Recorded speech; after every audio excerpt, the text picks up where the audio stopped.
planet with an iron fist in an attempt to... Oopsie. Deep in the Pyrexian system lies the planet of Pauper. Here the most dangerous minds are held captive by wizards who rule the planet with an iron fist in an attempt to silence the common people's uprising known as Pauperganda. But two have defied the odds, escaping the planet and spreading their dangerous knowledge throughout the galaxy. Aboard the deck of the SS metagame, they broadcast their message of hope.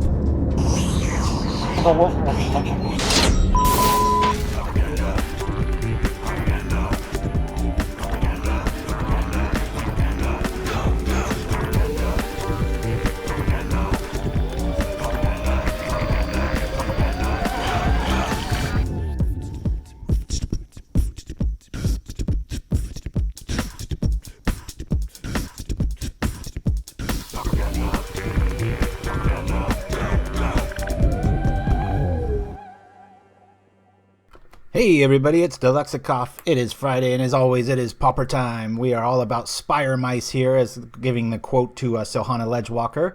Been having a lot of success. About the worst outing I've had is a 4-1 in the last week. 1-5-0, but a lot of 4-1s. I think I had 1-3-2. Pretty standard list. I'm going to jump over to the list room here and drop a match, because we're going to try to play all 5 again. Oh, we're jumping right in. Here we go. Boy. Nice. Sorry for the little technical issue there at the beginning. Twitch wasn't giving me any feedback, and so I typed in the chat box, and then it was like, pop! Shirazamon and Nichols in the house. Good to see you guys. Thanks for chiming in. Here we are. Now, the main thing about playing Hexproof is this opening hand. Obviously, we can't keep this one. And this one's a little sketchy. I've got one creature. I'm going to throw this one back. Oh, boy. Is it going to be one of those kind of days? All right, well, we'll keep this. We don't have a creature, but we at least have our colors. Oh, boy. Not a good start. Good times. Come on, creature. There we go. Creature feature. We'll probably eat an innocent blood or something here. We shall see. So anyway, I'll explain the deck list a little later. A lot of these matchups have been taking a lot longer than normal, so pardon the interruption. I'm going to set this to green, actually, because we've got this and this already out, and I'm just going to sit back and wait. Looks like some sort of maybe a Stompy hybrid with splashing black. Not sure. Rough start, says Nichols. Yeah, but if any deck can pull out of it, it's this one. I was noticing almost every matchup that I lost, it was just because, well, kind of like hands like this where I'm like, that's okay. And it's like, no, if you really have the discipline with Hexproof to just, it's like, it's not okay. Darn it, I want to make this awesome.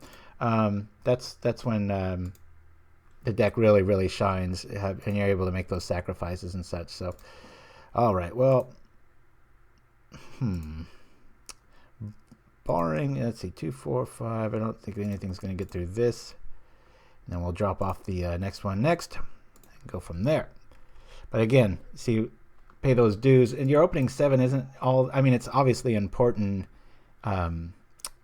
Given any deck's opening hand is always very important, but Hexproof can kind of bend the rules that way just because the power level is just so obscene.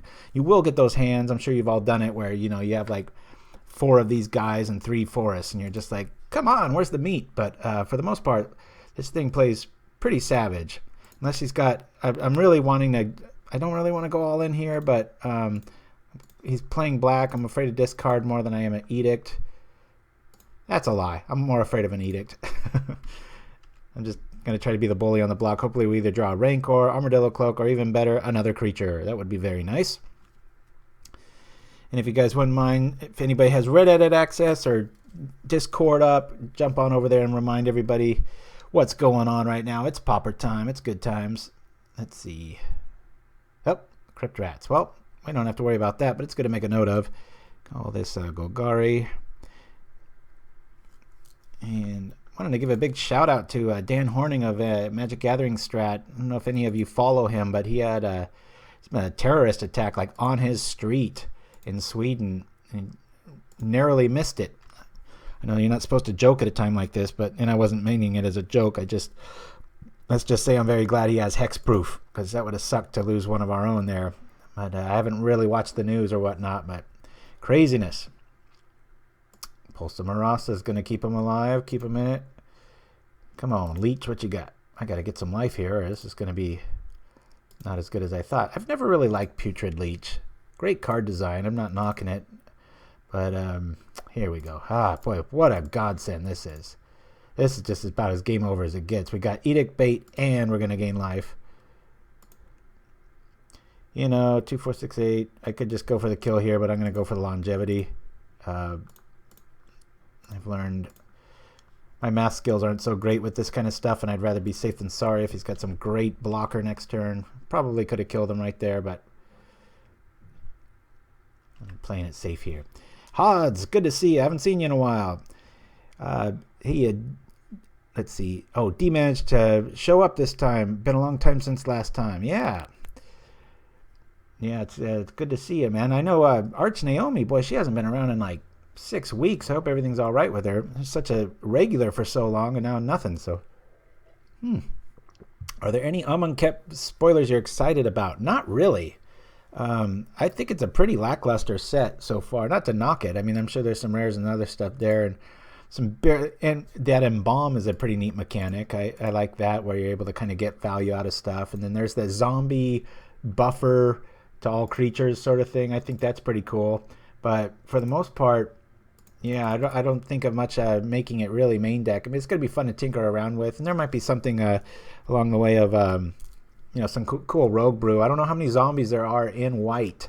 Be kind of neat. Obviously, everybody's going to want to go with the Orzhov route of black and white. So, oh, and there's also a very small chance today. My brother, who's probably goes by the name Chalk Boss, might chime in. He has no knowledge of Magic, but he loves the commercials and the ridiculousness of Pauperganda, and sometimes is perusing in the chat room. So if you're out there, bro, chime in. People can ask you questions about how silly I was as a kid and all that stuff. All right, so going up against Golgari, he's probably going to bring up a bunch of edicts and such like that. Not much here. Our sideboard, I don't use Young Wolves anymore. I usually find Scattershots are enough to do it. And I run 3 Mutagenics main in this list. I just love it, but I'm going to take them out here. We're not really looking for a Shrivel unless I see one, and I'll bring them back in. But I want to make some room here. And I know it seems crazy, but I'm going to bring in I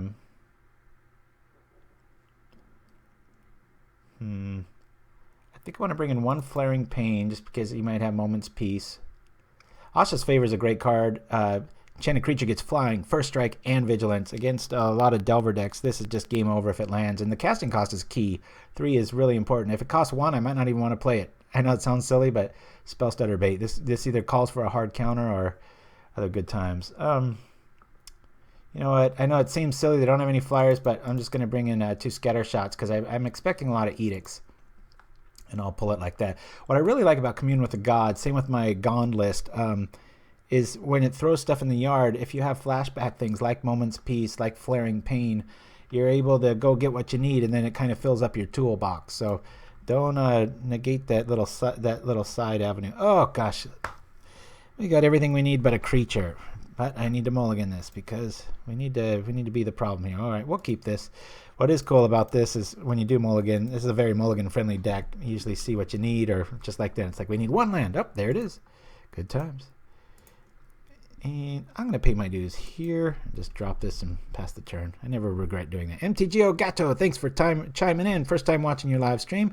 The best Pauper stream. I appreciate it, except for that, of course, I had the first hiccup in a while. I went to chat to double check what the hell was going on with my feed, and I was like, hey, is this working? And then I see my ugly mug like going, So sorry about that. I was about to reset, just the purist in me wanted to keep it 100, but oh well. But thanks for joining us, MTG Gato. How'd you find out about us? Chime in and let me know, because we're kind of an island out here sometimes, and getting a lot of love here and there. It's slow and steady. It's all good. I don't know. Maybe this guy doesn't have edicts. What's going on? I'm tempted to just kind of hold off. I mean, we don't have to really worry too much about what's going down here. Crumbling Vestige, I moved to 1 in the deck. I mean, who doesn't know that I love artwork, but love this artwork. And I used to run 2 of them, but 2 is just a little bit too much. I just didn't enjoy seeing them all that much. And I like to go green with this and throw Abundant Growth on it. It's just kind of a free trip there. But 2, just there were some times I was drawing it and I was like, yeah, I don't want that. Let's see. He could have Crypt Rats next turn. I'm going to go a little slower route here. See what we draw. And I'm just going to go a little aggro here. Tough call there. If he's got a Swamp Crypt Rats, he wipes the board with us next turn. So I'd rather him have to kind of hold out or maybe activate it, wipe his team off, and then we can maybe drop something strong on our second Silhana and hope for the best without Edict. We'll see. Nest Invader. Boy, that card's good. That snuck up on everybody. When that set was spoiled, people were like, oh, that's pretty good. I was like, now it's kind of becoming a mainstay. That and Hunger of the Howl Pack. Pretty awesome. Shiraz, we might want to bring up Hunger of the Howl Pack. I'm pretty sure everybody knows what that is, though, but we'll see. Here comes the land cycling. I almost wanted to play my Rakdos list today, looking at the metagame. That went 4-1 the last time I played it live, I believe. Yep, look at that. Good times. Clairvoyant much? All right, so we don't really lose. That's just a 1-for-1. And guessed right there. Now, a Pilgrim would be really nice right about now. We don't have much, so I'm gonna play the tap land here. Thank you, Shiraz. Johnny on the spot. And boy, I don't know about you guys. Hopefully it doesn't show the bags under my eyes. I have had a rough week. I'm surprised I made the feed this morning. But just lack of sleep and all that other stuff. But as usual, I'll probably just be vegging out on Magic all day, hoping to see some of you guys. Oh, look at this play. Isn't that funny? Take my stuff, throw it in the yard, and it still works. Hopefully that puts a little fear in him if he does have sort of... I love Flaring Pain for that. Oh boy, he's bringing it now. He's got our number. We really want to draw a Pilgrim here maybe, just to eat some Edicts and then draw into a creature again. Ugh. And don't forget, when you're in this kind of setup, a lot of times you can, like if they have a Chittering Rat, you can throw an Armadillo Cloak on it and it kind of nullifies its attack. They hit you for 4, you just gain 4 life right back. So it seems a little silly now, but it's at least going to eat Edicts. And I think I don't see any Chittering Rats, so I'm just going to stay like this. If I draw something crazy next turn, I can Rancor and throw like something. Oh boy, he kept in disfigures. Look at that. This might be a tough third match if we lose this one. MTG Gato says, I always see the stream on YouTube, and so now I always try to see the live stream. All right, cool. Yeah, setting up the live stream. Eventually, we used to do Friday and Saturday, and something ever changes with my work schedule, I might shift to Saturdays. It's just there's just such a proliferation of streams on the weekend that just trying to kind of provide something in a time maybe people are just chilling out and wanting to do their boy, I gotta put back in Mutagenic, don't I? That thing is so key so often. I mean, it won't save us here, but how did he get that back? He just played it. We're at 2, 4. This is pretty dead in the water here, guys. I'm gonna throw this out and just dare him to do it.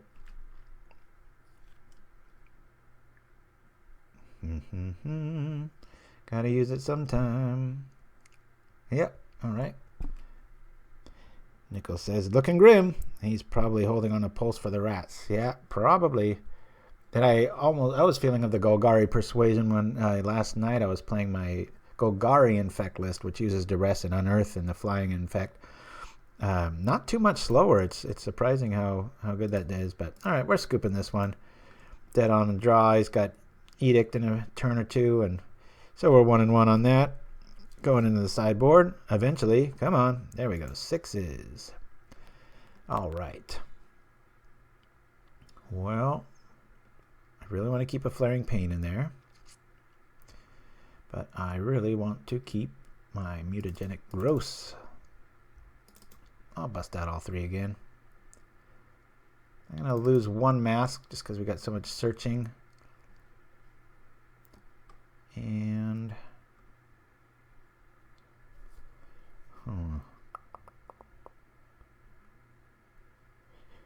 yeah, we'll take out a come on, where to go? So where's our Scattershots at? There you are, Scattershots. Oh, let's see, 2 of these. Actually, I'll lose another one of these and another one of these, and I'm just gonna hope for the best here. Nichols. Oh, sorry, already read that. Never mind. Sorry. Again, there's not enough coffee in the world today, guys. Hopefully it doesn't affect my play. Been having a lot of fun with those new little promos, little slice of life vids. Hope you guys saw it at the top of the show. We'll keep this. Boy, we really want a creature, though. Great hand if he doesn't have an edict, but if he does, we're kind of screwed. At the top of the show, I just found got a cool shot of just some traffic sign, and I was like trying to do that whole adult swim angle we talked about last week. Good stuff. All right, we'll go like this. I'll set white and be boring. Here we go. Bum, bum, bum. Been seeing a lot of red deck wins with that new formula about. It's pretty cool. I'm just going to go all out here.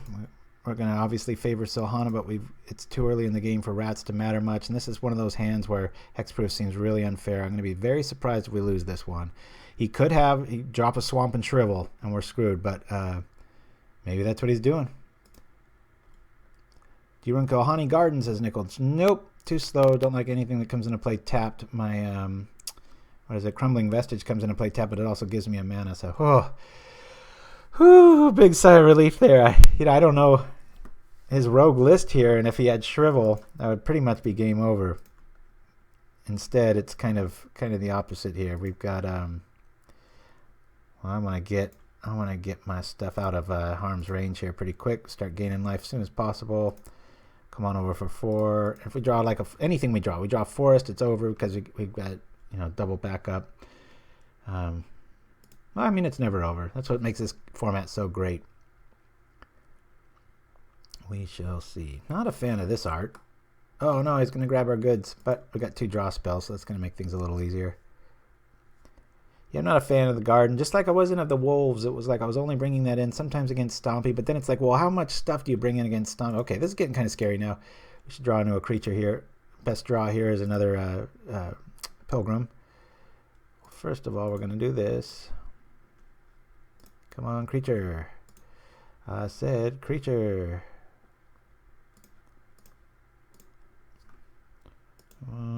Creature. Nope. All right. Scariness. 2-turn clock. I hope he doesn't have another edict. Hello, Pauper People, says, why do I need such a long name? Boy, it has been forever, dude. Thanks for chiming in. Good to see ya. We are playing Hexproof. We're not 1-1 on the match. This is the very first match, but we're 1-1. Don't have it. Oh, he's got it. Look at that. Ouch. All right. Well, 31-8. Man, oh man. Yikes. I thought we had this one. And I just pointed out that's what makes the format so great. Stuff like this. Fingers crossed. No edict. It's like torture when people say that late. I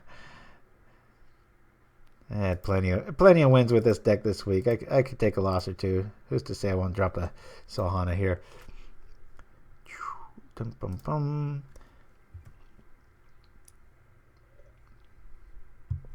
A pretty honest deck we're sitting across from. Just some good removal, good creatures, nothing too cute. Just bash and face, Golgari style. All right. I decided my card border today would be an enchantment instead of the always popular creature. So it was pretty hard to find a quote from Richard Garfield. He doesn't have many. Wake Dancer. Morbid. When Wake Dancers enters the battlefield, target creature died this turn. Put 2/2 black creature and a token into play. Pretty cool. Remember when that came out, people were like, hey, you think that's a thing? I don't know. Looks like one now. We'll go here. See white. Thank gosh we got enough life. I'm glad we went with the life route as opposed to just maybe hitting him. He'd be at 4 life, but we'd be at probably 16 life right now. So what's neat, the leech can't really activate here.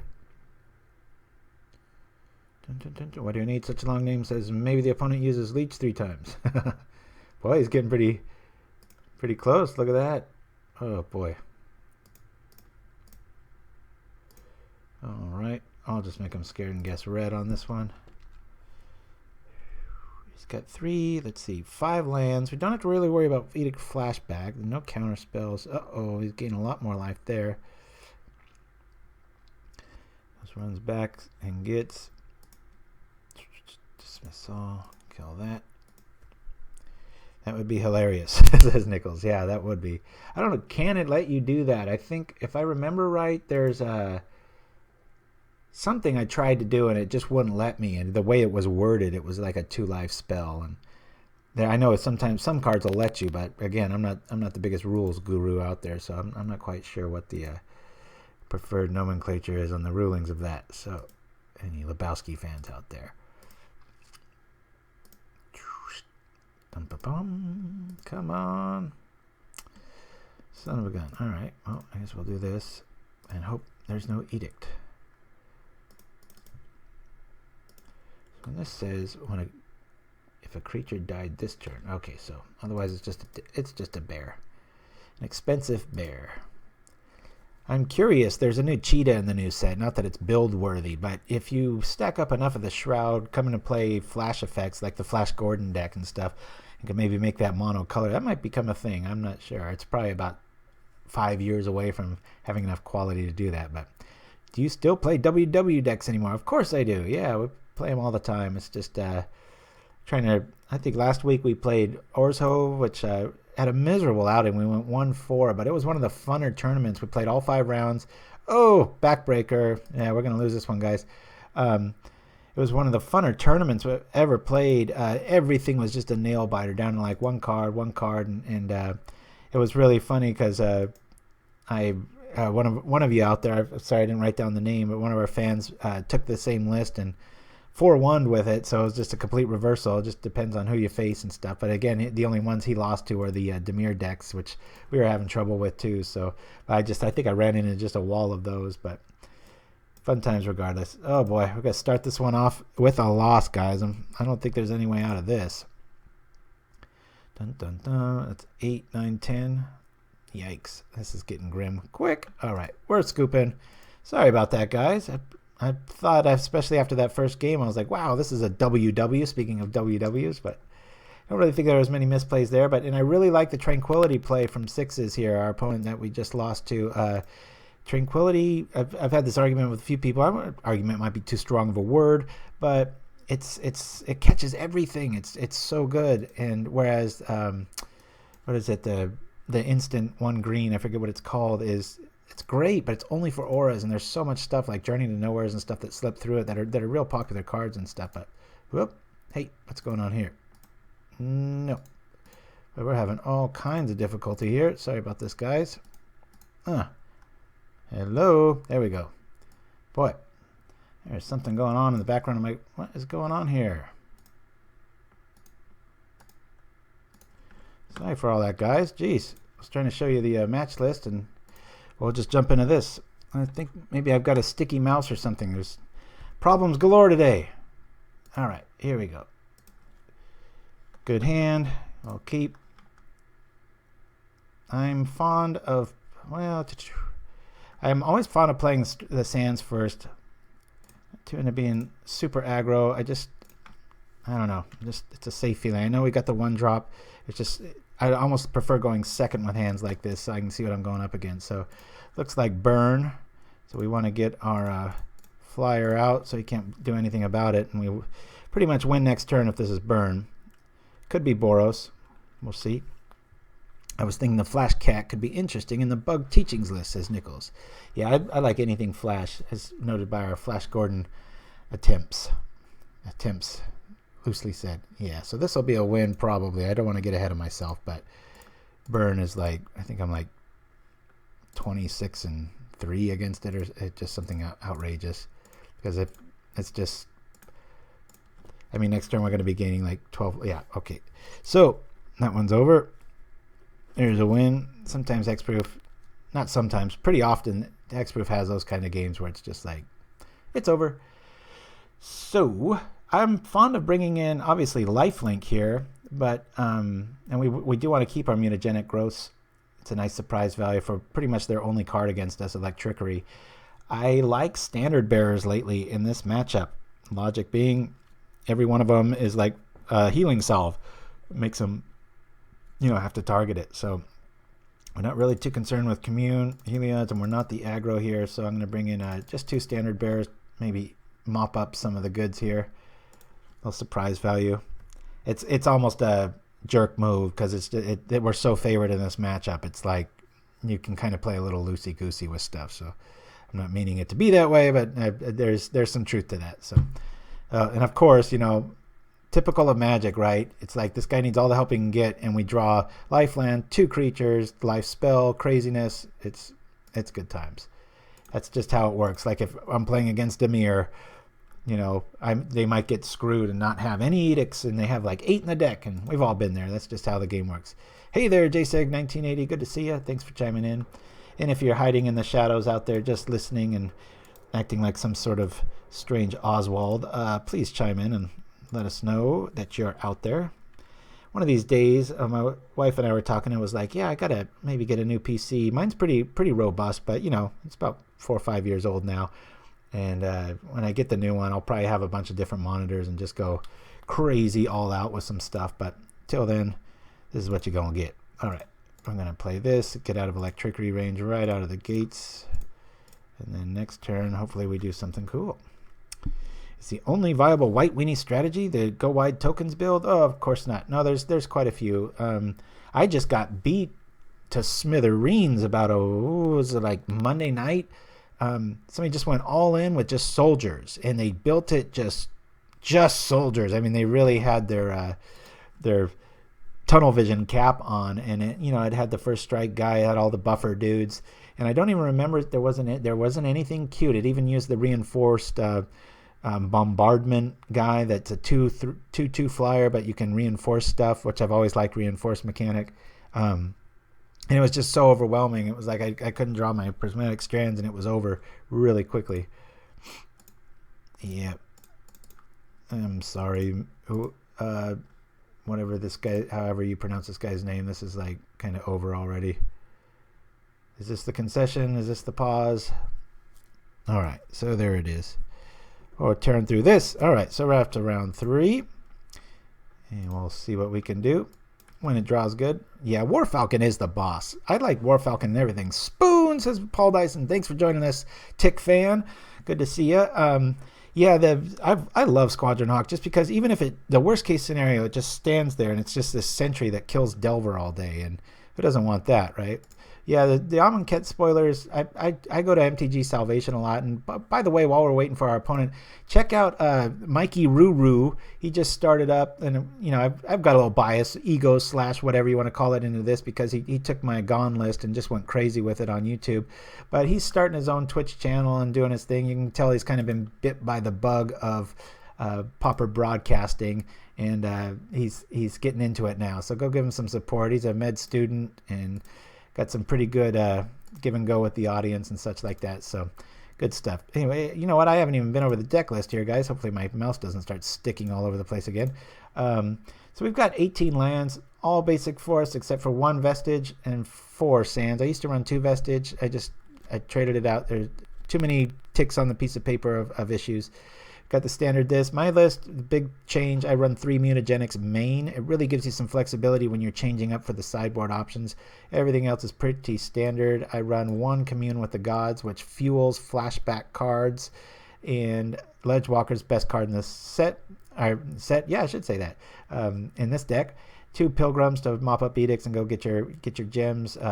4 Masks and 4 Cloaks. We run 4 Peace, 3 Scattershot Archers, 2 Flaring Pain. There's a lot of fog decks. The new one, Leroy B, is really having some success with. Runs 4 mains. So, meth student. No, I said med student, didn't I? Again, I got the caveat. I have not had much sleep this week. So, Asha's Favor is one of my favorite against a lot of decks, actually. Like when you're playing against some sort of rogue thing, you want to just gain life and sit back and have this wall 15/15 lifelink, first striking, flying, vigilance, good stuff.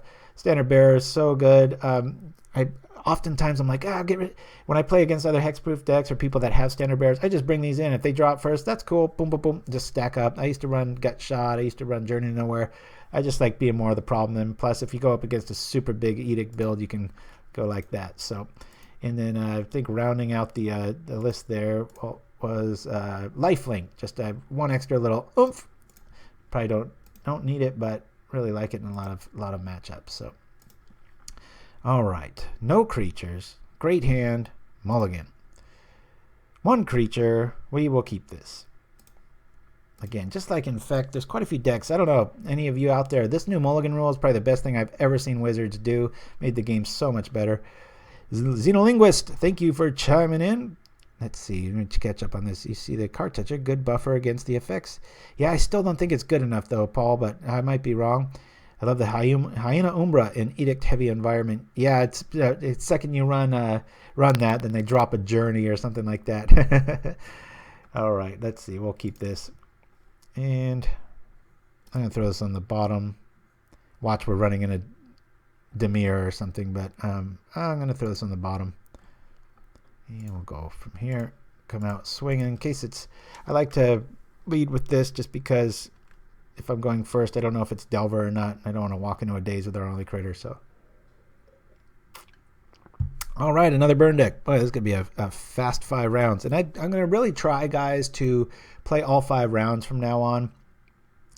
I know, I'm going to set this to green and just not too worried. But I know in the past I used to do like 3 rounds, sometimes 4 rounds, and then I'd repeat one live and just go over the replay. And, it wasn't too bad last week playing a super control deck and going all 5 rounds. And it is only once a week, so least I could do. We'll see what we can do. Yeah, burn makes for quick outings, that's for sure. Come on, give me something good. Well, that's all right.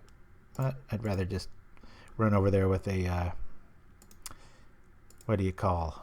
Armadillo Cloak next turn, so we'll sit back. What do you guys think about the Neonate in burn? Not too. I think I'd rather run that little goblin that dings stuff. I know the logic. My list is running. I have 2 of the new miracles in it, which is great. Love that card when it comes up. Boy, is that misunderstood though. People stuffing that in all kinds of Xenolinguist. Pauperganda, all 5 rounds on video was cool, but it looked like it might have been exhausting to do. Yeah, my age is showing, right? It was, but that's why I've got commercial breaks and all these silly commercials that we like to do because of things like that. Lets me get up, stretch my legs and all that stuff. And don't, if you want to take any old man advice from me, don't negate that. If 10 years younger than me, 20 years younger than me, however younger than me you are, or if you're older, there is a big issue with, cardiovascular health, and you want to, don't be too sedentary too long. If you're on a plane ride and you don't have to go to the bathroom, get up anyway. Just walk around a little bit. Don't spend more than an hour or 2 just sedentary like that. And like I said last week, I've been going on about a 4 or 5 mile walk every single day now, and waking up my mornings with that. It feels pretty good. I'm liking that. Then it feels justified to sit on my butt and do nothing, right? Boy, this guy's tenacious. Look at this. He sees an 11/11 lifelink coming, and he's like, 3 damage. I'm going to get it in there. Surprised nobody's brainstorming with Miracle. Well, that's the problem, because, at the beginning of your turn, you might be able to set it up, but it has to be the first card you draw. And a lot of people I've seen, they have these, like, Ponder preordained builds, and it's like, no, you already drew a card that turn, buddy. It's like, it's over. I don't want to be a jerk here, but nothing. I won't be a jerk. I'm going to set this out. I'll just put this on this. Play this. Go from here. It could have been worse. It could have dropped the Ancestral Mask. There's a good example of this thing getting mana screwed and still being able to just have this obscene turn and win with like 50 life. So, was that the first or the second game? That was the first game. Sorry. All these burn notes are running together.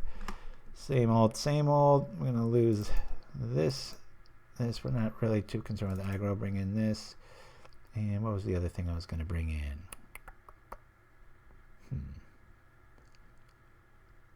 Oh, Standard. I'd like to bring in 2 of those. I think I'll lose a Rancor. Not much blocking going on. Why kill when you can overkill? Yeah, I don't think I had him killed, did I? I didn't mean to do it if I did. Problem with lack of caffeine and playing live. I know I needed. I thought I remembered needing 1 more enchantment, and the only thing I had really mean and super mean, so I went with really mean. But there's nothing sweeter in Pauper life than, well, I sound like a geek right now, but having the card hollow. If you can bring that up, Shiraz, I appreciate it. When a person's, let's say you're at like 10 life, and the person's going off with a Tog Fling combo, and they they could kill you like with 3 activations, but no, they wipe their whole board and they scoop up everything. They hit you for like 28 and you're like, hello. It's like, hello. All right, we'll keep this. I just love that. I've only had that happen like 3, maybe 4 times, and it is just so sweet. I probably have a glow about me after that happens. I just love that. It's like lesson learned, sucker. All right, what do we got here? We got plenty of stuff. This could be close if he's got enough cards here. We don't have a. I mean, we're gonna be able to go get our. What am I talking about here? And Armadillo Cloak, but if he drops a, yeah, he's good so far. Shiraz says, I'd consider negative 14 life overkill. Well, again, I'll have to watch the replay. I don't think I could have just attacked and won. I think I had to do something with it. So, we're gonna set this out. Set this out. And sometimes it's funny to drop standard bearer and make it like, a 10-10, and it's like you got to keep aiming at it. Kind of over after that, but this could get grim quick. Burn has everything it needs now. It's a very good deck now, and it's 99% because of Thermal Alchemist. This card's so good. But if I did overkill that unneededly, I apologize. I think the choices were overkill and nuke the site from orbit. Yeah, I thought that's what I remembered too, but like I said, wear too many hats here, so obviously don't want to rub people's faces in the mud too bad when that kind of stuff goes down. But this would be funny to play. I'll grab this. I've got so much respect for Burn. I've seen decks win from this position, so I'm actually gonna grab Armadillo Cloak here and just try to seal the deal. Would I like to use this ability? Yes, I would like to use this ability. It's kind of important. This is neat because, I mean, against this deck, Electricity is a really good card, but even if I play this right now, it's just a 1-for-1. And we'll go from here. He's got to kill me this turn. Thermo is so filthy, says Paul Dyson. Yes. I have a dream of soul bonding Thermo to Tandem Scout, says Xenolinguist. Yes. I not only had a dream, I did it a few weeks ago. I was playing Little Fight.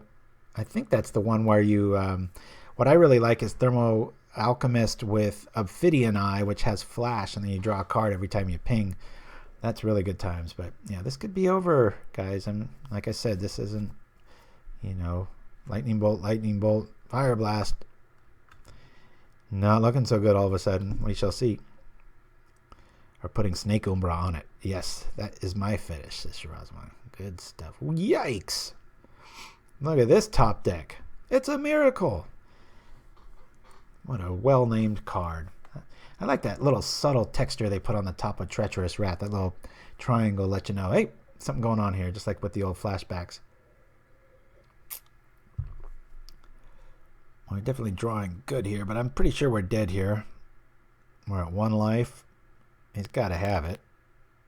It's got 3 cards in his hand. There's 1. What's this? Needle drop? I'm going to have mad respect if he needle drops me.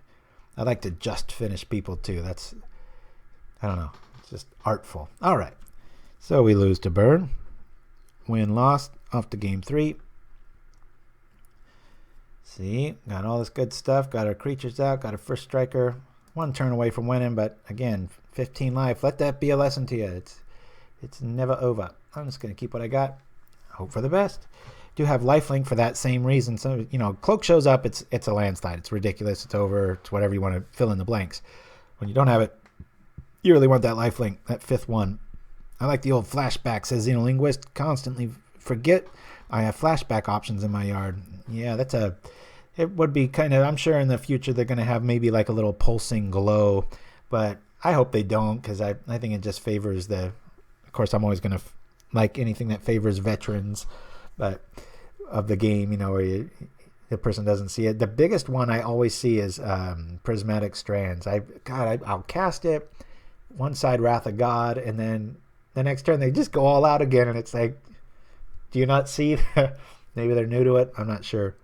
I had one guy stop. He's just like, "Good God, that's a powerful card." This, like I think on Wednesday, and first time seeing it was new to Pauper. We have Lifelink. We have this. We have a creature. I'm gonna keep this and hope that we draw lands because it's gonna be ugly quick if we don't. But because we got Lifelink, we got a dual land, we got armor, and we got ways to protect it. That's why I kept this kind of chancy hand here. Those new spill cards look weird. Oh, split cards, yeah. J6 is only even useful if split card is on top, though. All right, we'll drop this. And hopefully, I really like when you catch people, especially the best deck. The reason I'm playing Hexproof this whole week is because of Kung Fu Trees and his Delver deck. I call it because the last R I just capitalize, knowing that it's Delver with a lot of red. Not a lot, really. It's very little. But I have yet to lose to that really good list. I mean, it's probably one of the best lists in all of Pauper because, I mean, what's he got, like 30 trophies already? Just obscene. But, oh, hey, this works out good. We'll just be unblockable, too. We'll cast this out. So I kind of want to bait the slow roll of the electricity here. But, yeah, it just doesn't lose. You just have to pay so much. I can't say it enough. When you play Hexproof, it is all about your opening 7. It's true of a lot of decks, but it's never more true than Hexproof. You got to have, if you got that attitude of like, this might work, throw it back. You won't regret it. Well, you may. What am I, some clairvoyant Pauper linguist or something? But I keep it. No, because you can put it sideways. What you guys talking about? This opening hand? No, I liked, even if we didn't draw that forest, I like this hand because, like I said, we could have played this, then we could play this, and if they have any answer, we got this, and then we can have this, and now if we draw a land, it's just over already. Oh, it's over. Life on a stick. Life on a stick. Feel bad for Burn. You know, it's so rare that I get lucky in the matchups, especially live. It's like I expected to run into just Demir. Because it's just how Twitch feeds go with me sometimes. Or maybe it's because people know I'm on and they see what we're playing. I don't know. I don't think there's anybody that nefarious out there or that hungry for easy wins, but who knows? Nerd of the Core, good to see you. You're metagaming against one guy? No, not one guy. Always the criticism. Alex, come on, join us, buddy. No, not metagaming. That's such a popular deck. I run into it all the time. People are playing it just left and right. It's, well, let's see. No, you know what? I'm gonna put Lifelink on this instead. We'll first strike it next turn. Since we've got it here. Yeah, I run into copycats of that deck. I even was a copycat. I played it to a 3-2 the other week and really liked the deck. It's fantastic. But I just bump into it all the time. It's everywhere. I won't be surprised if the next 2 we got it. Hexproof is amazing against everything, says Edward. Yeah, sometimes. It can. There's times I'll have huge like swaths of like I'll Demir, and it's like win. But you know, you get those creature heavy draws and such, but we'll see. Boy, this guy's tenacious. Hats off to him. I think I would have scooped given the position here, but what you gonna do? Whisper to me, says Shiraz. Sorry, I'm announcing everything, guys. Trying to keep it real. Take a quick bathroom break after this one, and we'll finish up the last 2 rounds. Let's see here. All right, well, out of respect for Burn, let's get this over.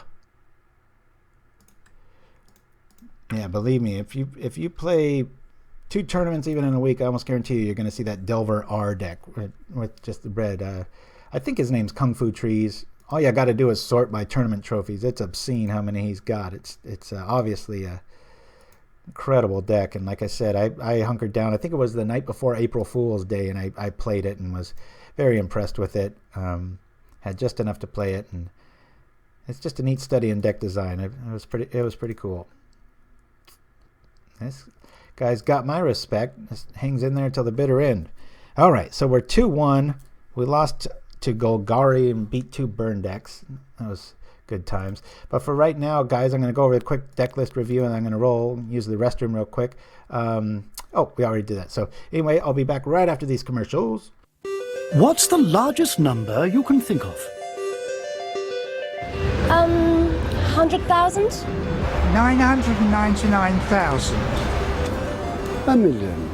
In actual fact, it's neither of these. The largest number is about 45 billion, although mathematicians suspect that there may be even larger numbers. With so many different numbers to deal with, it can get a bit confusing. Unless you use maths. Maths stands for Mathematical Antitelharsic Halfatum Septomen. Think of it as the language of numbers, with 1 equaling A, 2 equaling V, 3 equaling hello, and so on. We use maths at almost every point of the day, whether we're working out how to thread our shoelaces, calculating the optimal moment at which to embark upon a conversation, or, if you can fly, planning your trajectory for the journey to work.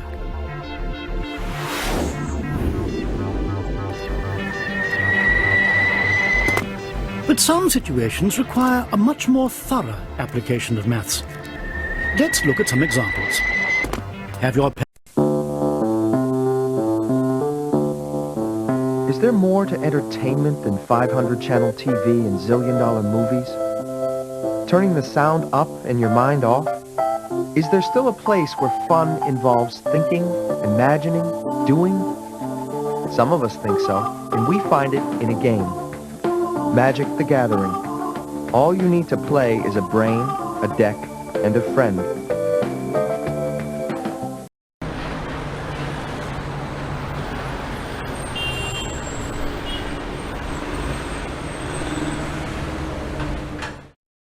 Magic of Yavamaya, now in your kitchen. Mutagenic spaghetti. The only noodles whose power and tastiness are equal only to their legendary ingredients. Our pasta is made from only the finest weather sea, imported from Dominaria straight to your dinner table. Enjoy Mutagenic spaghetti. Combine it with our signature Raffaello's cheeses and finish it off with a glass of sweet Rashidan. Mutagenic, the magic of Yavamaya in every bite. Available at Moros's Market. This weekend only, don't miss the 14th Annual Pauper County Fair, featuring Mud Button's famous chili cook-off, avant-garde justices' free legal advice, Moments Peace meditation seminar, and much more. Then, rock the night away with the hottest bands, including Ancient Grunge, Tamir Battle Ragers, The Shredding Winds, Martyrs of Ash, The Distant Melodies, Architects of Will, The Blasted Erms, and many more. Arrive before noon and get a free Merit Lager at the Guild Gate. Tickets on sale now. Kobolds and kids under 10 are free.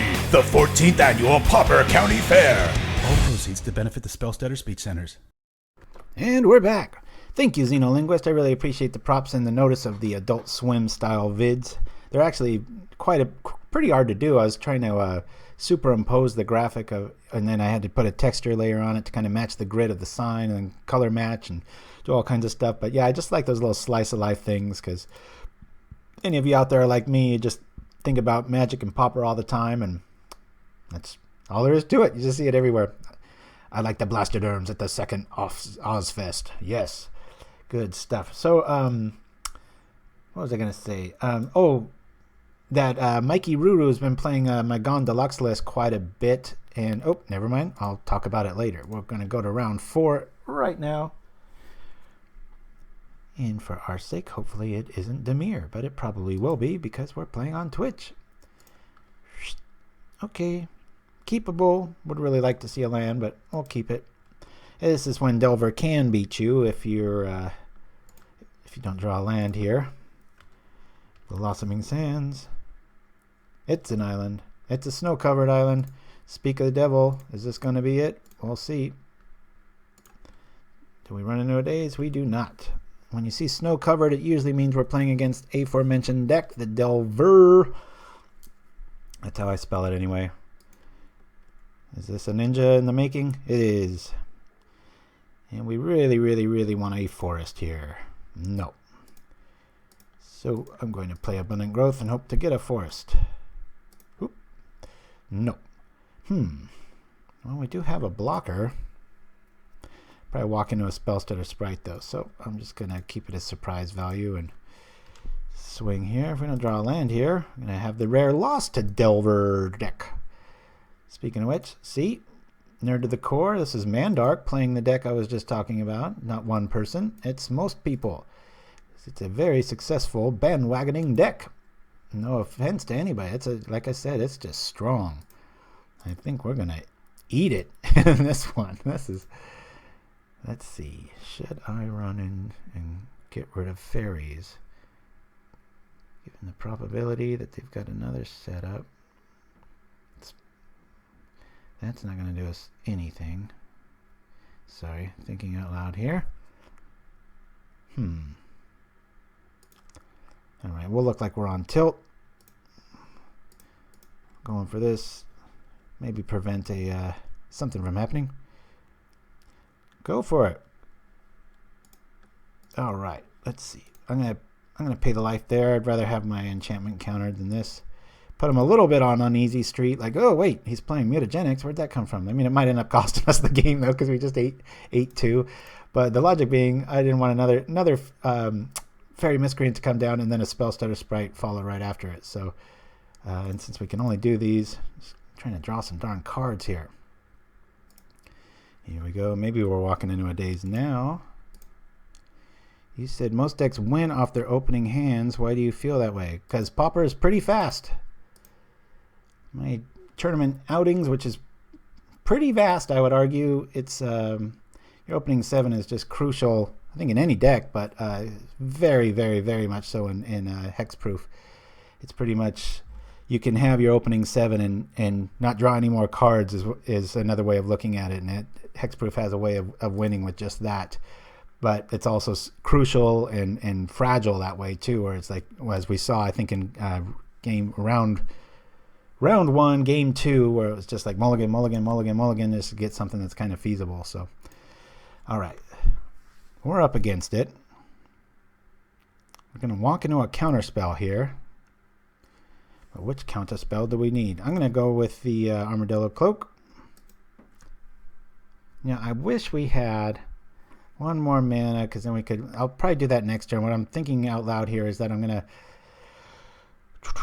try to bait out a Spellstutter Sprite with the Sprawl trick. If I do that, I'm dead in the water here. Of course, you could argue, I'll try to drain the counter here. We still have enough life to maybe get by. And if it sneaks through, sometimes, you know, they don't have the counter, but probably either walk into a daze or a hard counter here. If it's a hard counter, that's fine, because we can at least get in some damage. And we'll try it again next turn. I've only got 4. What's this? Zap! 8. Bing, pow, whambo. And of course says, yeah, but that more or less relies on other players doing nothing that can interact with you. Yeah, but that's kind of this deck's MO. It's just like, I don't care what you got unless it's edicts or running at you. So it's pretty relevant. All right. Well, look at that. Foot and mouth goes to Deluxe, as we kept a pretty hand. And so I'm going to bring in Asha's Favor, which I really like this card. Enchanted creature has flying, first strike, and vigilance. If this sticks, it's pretty much game over. And I'll bring in our Scattershots. I'm going to leave the Mutagenics. He's seen it. I'm going to lose the Commune. I'm going to lose a Pilgrim. I'm going to lose 1 mask, and I might lose 2 masks because I've got Asha's Favor there. Got the Pilgrim. More to stultify the board there. I'm tempted to lose a Rancor. I'm going to lose a Rancor. Already got 7 trample with the cloaks there, so hopefully this will do the trick, and he just dumbs down his board and brings in a ton of electricities, and our Mutagenics show up and do something. But as noted, that slow roll start, kapow, it cost us. Exhibit A. All right, well, we got good mana. Silhana is like obviously the best card in HEXPROOF in so many matchups, but not this one. And so there's sometimes I'll actually side out 1 or 2 of these against, really depending on the list of Delver. No, we will keep this. We've got pretty much everything we need unless we walk into a daze, which is the beauty of daze. You play that too early, it's just boom. Let's see. Nerd of the Course says, wouldn't Mask be a good keep since it's harder for them to spray? Yeah, but I'm just trying to curve out, and the Asha's Favor took that spot. But It's a good point. It's probably one of those hindsight ones, but Ancestral Mask, it only gets good later in the game unless you have those obscene draws. So a lot of my old lists and stuff, I went down to even 2 main, especially with access of like the Pilgrim and stuff like that. So, all right. Well, what do you think, guys? Does he got the days? Got to keep him honest. If he does, we might be screwed here. Pops it for blue, dazes us, but then we'll be at least ahead on tempo. All right. Oh, we're going to walk into a you-know-what here. This is when we wish we had our... Come on, draw Mutagenic. I love when this works out. It doesn't. Okay. So what do we want to lose? I think I want to keep him honest here. Well, if we play... What do you guys got? I got plenty of time. What do you guys have to vote here? What do you think I should do? Make this a little community thing. +1 for Stultify, says Paul Dyson. Run it! Let's think this through and chime in with what you want to do. Should we cast Armadillo Cloak, Eating Electrickery, or a Daze? Those are the 2 options we're running into. Mask doesn't get us anything. Rancor could run in a Sprite, but then we could also cast another Ledgewalker right behind it. Xenolinguist votes Rancor. Anybody else? Chime in quick. I don't want to make this take too long, but this is game 2, so. The Cloak is our saving grace. Could just attack, wait, and he pings us. I think I want to run. I want to pull Cloak. I'm going to give it a few more seconds, guys. I don't want to have a bunch of dead air here, but I know there's a bit of delay on Twitch, so I'm pulling for that because then he has to play the Electrickery. Rancor, but not married to the idea, says Paul Dyson. Yeah, that comes down. Yeah, if I pull Rancor, he sprites, and then I'm all in with the Ledgewalker. I don't like that play. I'm going to pull. Everybody's saying Rancor. Maybe I ought to rethink this.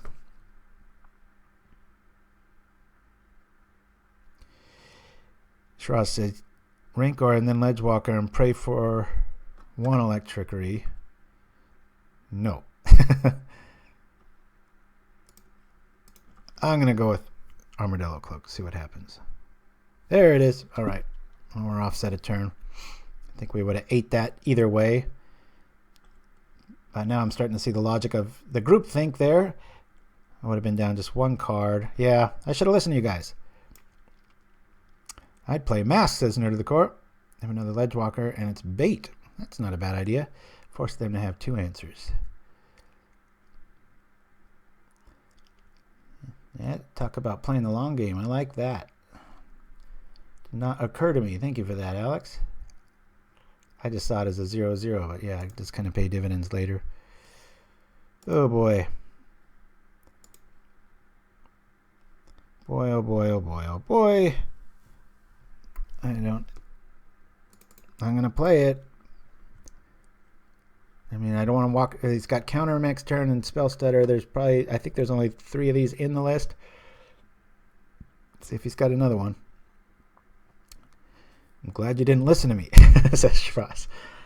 Well, yeah, all right. Spell stutter. Good times. And, you know, I can't argue with this deck's results. I mean, the amount of wins this thing's putting, that's telling, isn't it? That they tap the mountain there. Definitely has a counter spell, or at least bluffing like they do, but they don't have Electrickery. All right, so I'm going to try to eat an Edict here. Actually, what am I talking about? We don't even have any. The Ancestral Mask is just like a nothing card here. Do you got it? Do you got it?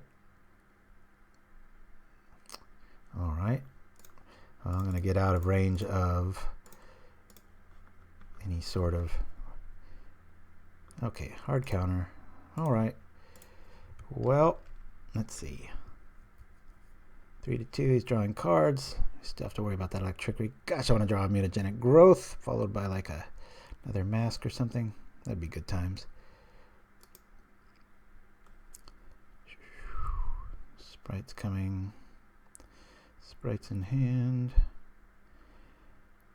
Quite the bluff.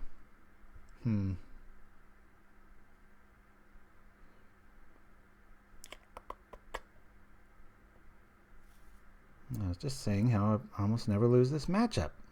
I don't think I have lost. Like 5-0 against this one. But of course, when we're live, things change. Got the Sprite. I've hesitated too long to attack here. I'm going to sit back and slow roll.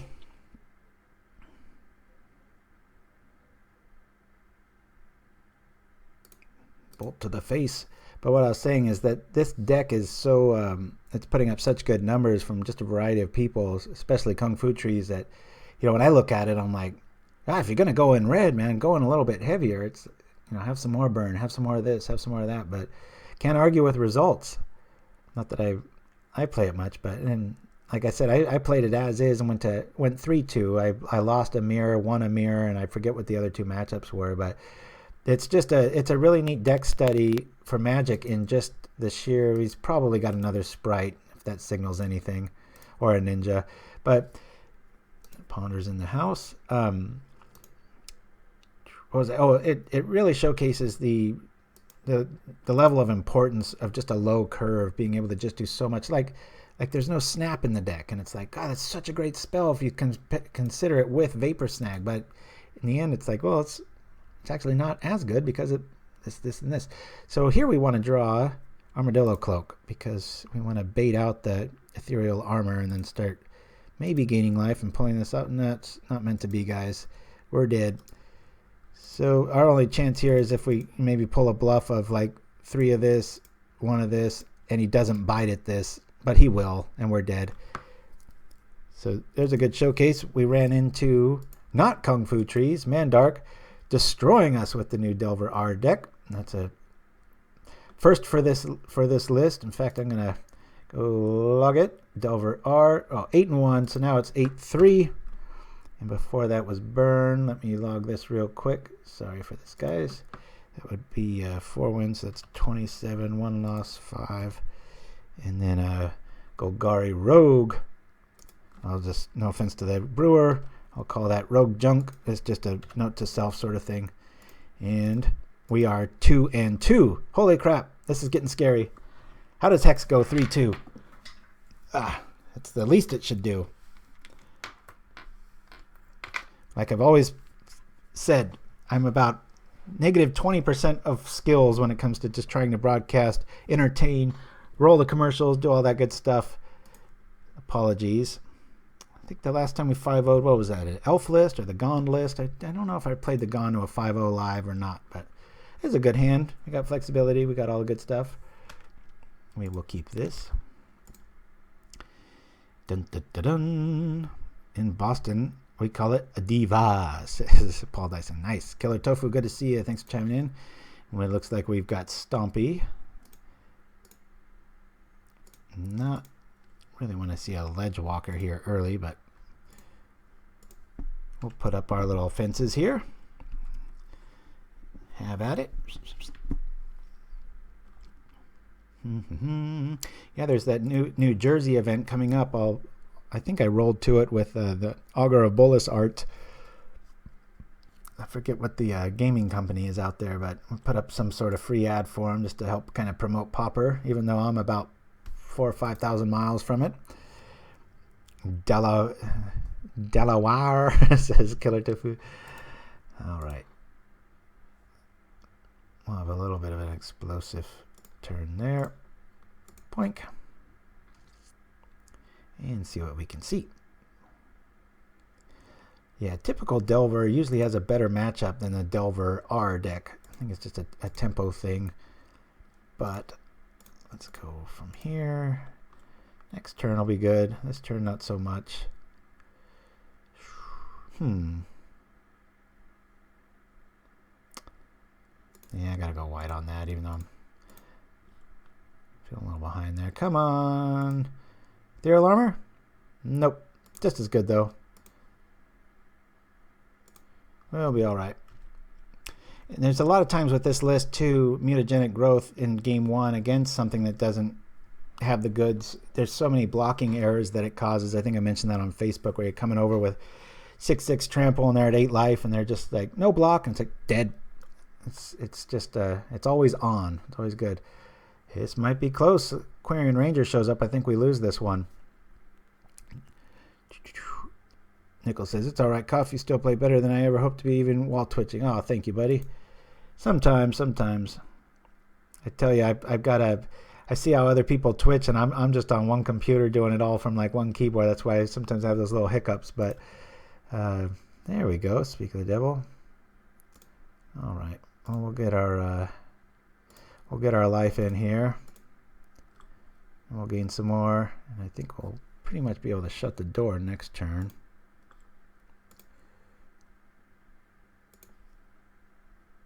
Let's save that little alpha strike for the mutagenic growth.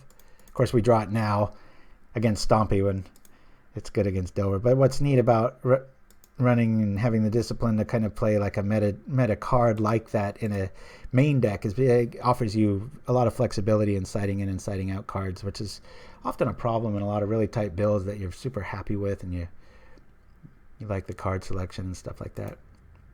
Boy, he's really doing the math here. That must mean he's sitting on another one. Just trying to get as much value as possible. There's 10. Ooh, this might be a Vines of Astwood death here. He's got just enough. I like this guy's math. Does he got it? He does. As proclaimed, it's a Vines. And we're down to Stompy. Now the trippy thing about Stompy lately is they tend to side out a lot of their boosts, so standard bearers aren't that great against them. I mean, there are some times if they have a Rancor heavy hand or something, but a lot of times it's not the case. All the moments pieces are coming in. That's why I like Commune with the Gods. If I need to go fetch something to gain life, to do stuff, then it shoves Moments Peace in the yard and we still have access to it. I'm going to lose a Pilgrim. I'm going to lose a Mask. We're not the aggro here. I'm going to lose all 3 gross. I'd like to bring in 3 Pilgrims, and I'm actually going to take out a Bogle. And I think another Mask. Reason being, Mask's only good as a kind of a crusher card, turn 5 or 6, and they're probably going to bring in a lot of their enchantment removal. So I think I'm going to sit on that. I'm tempted to bring in that 4th bearer. Let's see what I could find for it. Take out a scout. I mean, arguing wise, I could just bring in Ethereal Armor on a standard bearer, and hopefully it ends up eating enough stuff. But Silhana is what really shines here. See what you guys are saying. Orange, oof, brutal, says Shirazman. Yeah, that was cool math by that guy's part.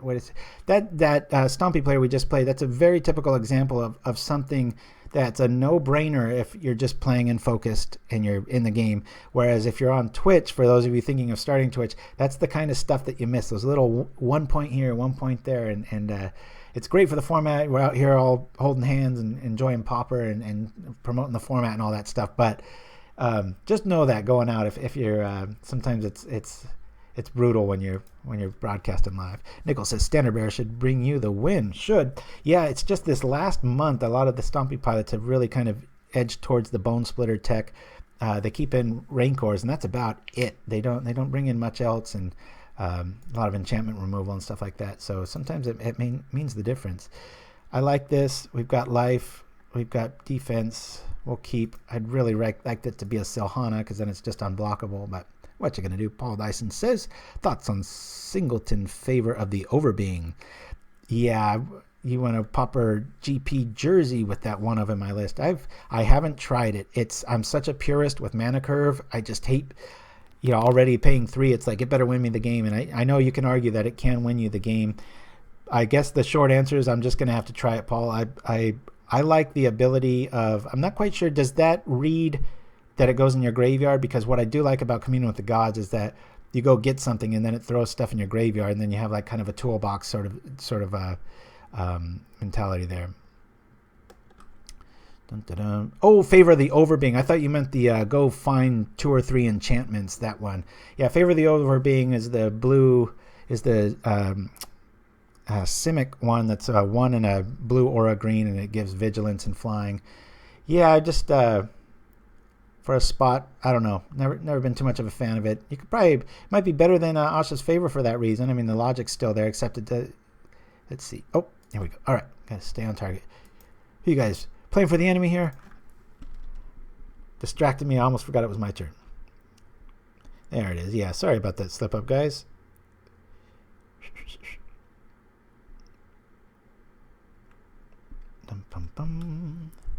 Yeah, I once had a Bogle countered with a Pyroblast. I was like, wow, that's really digging at the boneyard there for burn. But I mean, you kind of have to, as noted from the only 2 games we've won. We're 2-2. We're not doing too sharp.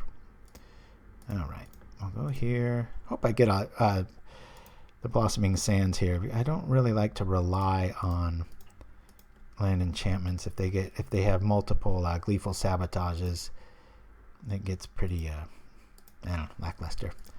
All right, so we have, come on Silhana, show up, come on baby. I guess that Pyroblast would work, says Nichols. Yeah, they were so desperate to just put any sort of stop they could, and it's like turn 1 mountain. I'm like, all right, Bogle, Pyroblast. I'm like, that's a first. I was like, yeah, I don't think it helped if I remember right, but yeah, see, here we go with the Bone Splitter tech, and that's what David Schaefer and I were designing a green one for quite a few years back, was kind of to get around a lot of the loopholes that Stompy possesses and Bone Splitter and such, where it was just, this stuff that just, that'd be kind of neat if green gets a more selfish flavor text moving forward with card design, where it's like, just creature you control or things like that. Or if maybe Standard Bearers, that's a really neat mechanic, the Standard Bearer mentality and stuff. It just has it's a lot of good to that. That's what I really like, being able to have this sort of lull in the, we're both gaining life, we're both doing this, but then it just be able to sit on moments pieces is just, can be brutal. If he's got Gleeful Sabotage out, it'll make it a game. But I mean, if we draw pretty much now, if we draw a Mask or another Cloak, things like that, it can get out of control pretty quick because of a moment's piece. Near to the courses, I know Adrian Color Commentary got them from Human Sellers Online. What are we talking about here, guys? I got mine online. Yeah. Oh, Black Rose. That's right. Yeah. Yeah. Pretty cool sideboard tech card. I'm sure somebody out there will come up with something to abuse it. I sure wish they did more with Extort. I remember quite a while back doing pretty good with a list, just an Orzhov list that just had Extort, and got real lucky and managed to 4-0 one day with it. And but it always has game. And again, that life gain is nothing to be. Most formats, they look at life gain, unless it's just all about Soul Sisters or something, they just kind of, whatever. But boy, the ability to gain life in Pauper is not to be messed with. It is very good times. Well, I think we know what we're going to grab here. I'll go grab Ethereal Armor and go for broke. Let's see what we can do here. Yeah, we've got our Commune Moments Piece combo next turn, so he doesn't start gaining lots of life. So we'll see where this goes. Maybe he has Moments Pieces. Who knows? Nickel says the new cartouches and Amonkhet get around Standard Bearer. Yeah. All right, so that's a loss and then a win. That was a very cool loss, though. I know some people write me and like, why do you like losing? And I'm like, well, I don't like losing, but I like losing well. When somebody artfully does it like that, it's pretty cool. All right, so we're pretty good here. I did kind of miss one Mask, but I think that was just because of the tempo of the turn. We were just, it was that perfect timing for it. Yeah, didn't see, I'm tempted to lose a Standard Bearer here, guys.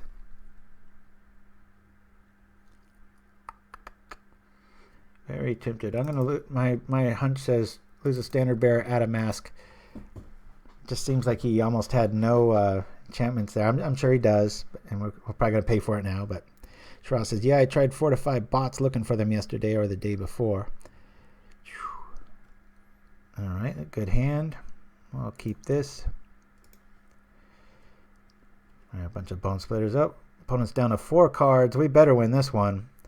Poor Olavenanova 465. I have been there, and I've been there live plenty of times. What's worse is when you mulligan to 3 or 4 cards and you have 24 lands in your deck, and each mull is a screw. It's like, I think we've all been there. That is just like, are you kidding me? Optimal play here, even though we've got the standard bearer, is this. Sometimes it's pretty cool to enchant the standard bearer up the wazoo against decks that, other than the fight mechanic, that's about it. J6 is, I had to walk out of the office. Where are we now? We are 2-2.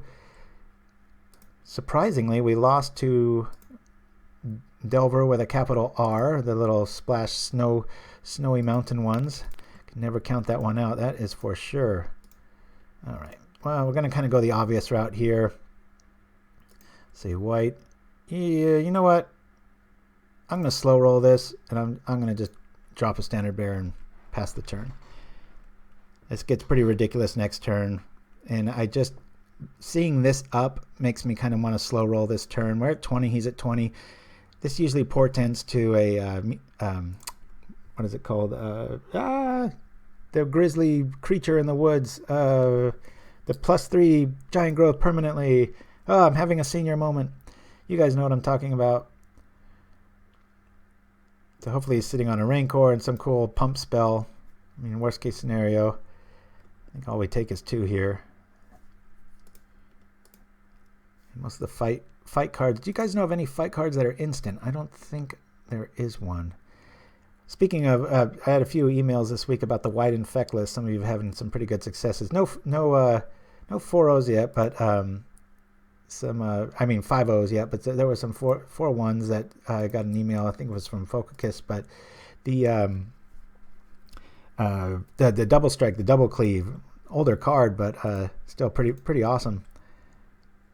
Pretty neat in that deck. It can be white or red, but hey, why not just make it red, right? I'll go from here. All right. Oh, we got our white out. He's got another naturalized. No offense to the brewer. I'm sure he has his reasons for playing that, but kind of happy to see a little 1-for-1 answers and actions. The 1-drop, somebody out there help me out. Thank you, Shiraz, for that. There is a 1-drop that's pretty popular in a lot of lists that just says enchantment 3 or less. Again, there's so many thousands of cards to recall. I think that one really belongs in Stompy because, if you look at this board state, the only issue is Ethereal Armor, and usually it's a 1-for-1 sort of removal. And it costs a lot of combat errors, so not Nature's Claim. That's a sorcery, if I'm not mistaken, the one that gains 4 life. But I'm going to do this while I can, and then I'll just sit back and wait behind fog, and hopefully it's enough to. Poor guy only, drew 4. So, and this is such a quick feed today. We got all 5 rounds done in lightning speed time. What I wanted, if you guys get ready, I'll hit you up with a deck or whatever if anybody wants to play live after this, because I think this one's in the bag. We're going to go 3-2, which is about the worst Hex does, and no big surprise being live on Twitch. Wink, wink. That always seems to be the case, but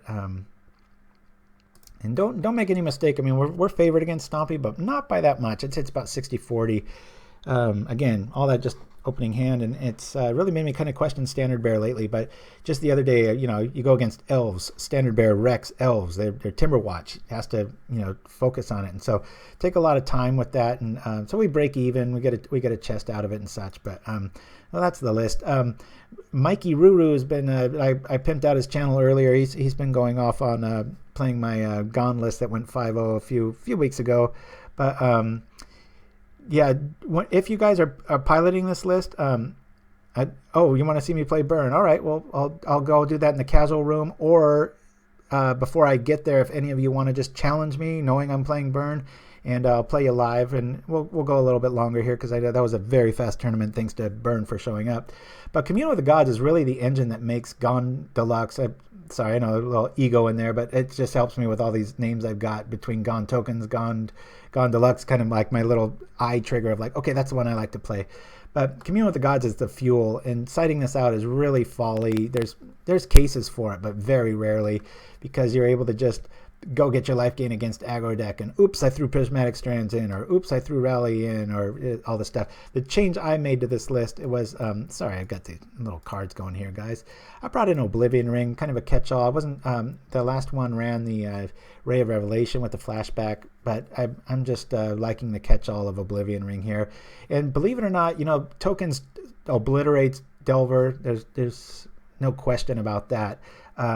And this has so much of the same like engine as tokens does, but it tends to lose against Delver even with all this hate main.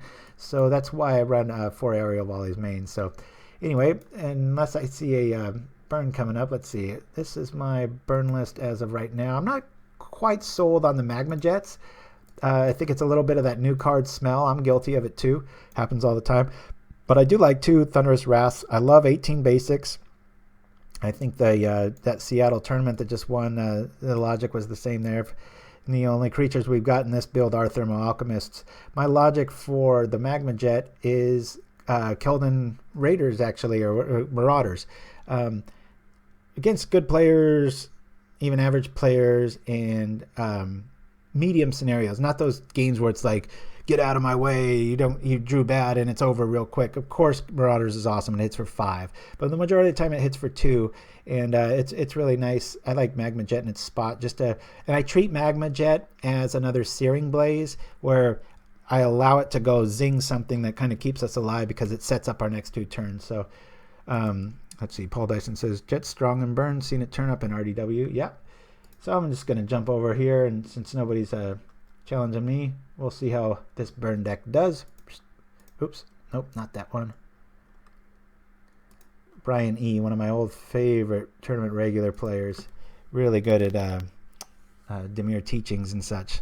I keep about every 5 months I'll chime into him, and like I just bumped into Doc Anime again. It was the guy that got me interested in writing at Pure MTGO, and they're ghosts now. And every once in a while, you know, who doesn't want to hear that, right? You've been out of the format for a long time, and you just get a random email from somebody you used to play and says, hey man, Pauper misses you. So, you know, I'm sure we all know people like that. You want to keep the format going and awesome.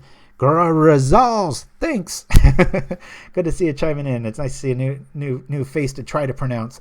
But just give them a shout out, and, you know, tell them Pauper misses them and stuff like that. And little people like that, you never know if it's the next Pauperganda that's going to pop up and make the format, you know, get noticed and such. So anyway, let's see. Oh boy, we don't like this. We got a bunch of 2s. We're gonna mulligan this. We'll keep this. Man, Thunderous Wrath killing me here. We will 1, 2, 3. I'm gonna throw that on the bottom, and we'll lead it off with a Rift Bolt. No curious plays here. It's a deeply personal question, says Killer Tofu. Wait, what did Killer Tofu? How many times have you took a whiff of the box? Never. I was just talking to my friend who's quite the fan of burning green mana, if we say it that way. And yeah, I've just my only vibe. I like red wine, and that's about it. I've never taken a puff of anything, and I know it's all legal out here in California and stuff, but that's about it. Most of the time I'm on this brown stuff called caffeine, and a little bit too much of it, because oftentimes I have to work pretty late into the night, and so I kind of pull Orzhov vampire hours if I try to keep it a little magic centered here. Pop, pop, pop. I haven't actually gotten mine yet. I'm still thinking about it. It says Guadalupe Gozarales. Sorry, a little bit of dyslexia mingled with a few other things. Apologies. All right, we'll pop that, and we'll just go from here. Burn is kind of just such an honest measuring stick for the format. It's kind of the default list, but boy, Thunderous Wrath does not feel good. Even only 2 of them. Yug. Do not like seeing it here now. All right, got a bit of a slow deck. I don't think we got much to worry about. Hopefully we draw a Searing Blaze here. Go from that. Nope. Maybe we'll be able to pay for the Wrath here. We shall see. Yeah, Aaron does great work. Nice big boxes. Very soft on the inside too, with the felt. Also, with you and the coffee deluxe, says Paul Dyson. I'm a soldier turned teacher. I survive on caffeine and spite. Yes. Well, here in California, I've got plenty to be spiteful / old man about. My gosh, they just keep raising our taxes to pay for things that the taxes were supposed to pay for already, and hoodwinking people and moving the funds over here with little stipulations in the. It's just don't want to get off focus of Pauper, but good God, everybody's a crook, I tell you. Yes, I double that, Nerd of the Court. Thank you for your service. Remember on Veterans Day, that little promo I did for you and the others. What was that? Veterans Armor or something like that. I have to do another one this year. We're going to keep... I'm just going to suspend it just for the cuteness of it. I'm going to keep that mountain back just in case. We do have 4 steering blazes in this, and so unless I see a chittering rats. But we're screwed either way. We can get ratted out here with the treacherous wrath. Dun, dun, dun. Navy. Yeah, I did a little bit of military service. Not officially, though. It was a program called Devil Pups out of Camp Pendleton, and I was so crazy into fitness when I was a young man that I think I was a junior in high school. I went for a summer and just pretty much went through boot camp, but without any stipulations. Pretty hardcore training. A lot of fun memories. My friend totally tricked me. I thought we were workout partners, and he was like, "Yeah, man, it's just free camp, and you just go there and you work out." And I was naive, and I was just like, "Oh man, that sounds cool." So lo and behold, I show up there. He's not there, and it's at some military camp, and the sergeant's in my face, and my ride had already left, so I was stuck there for about 3 or 4 weeks. Might have only been 2.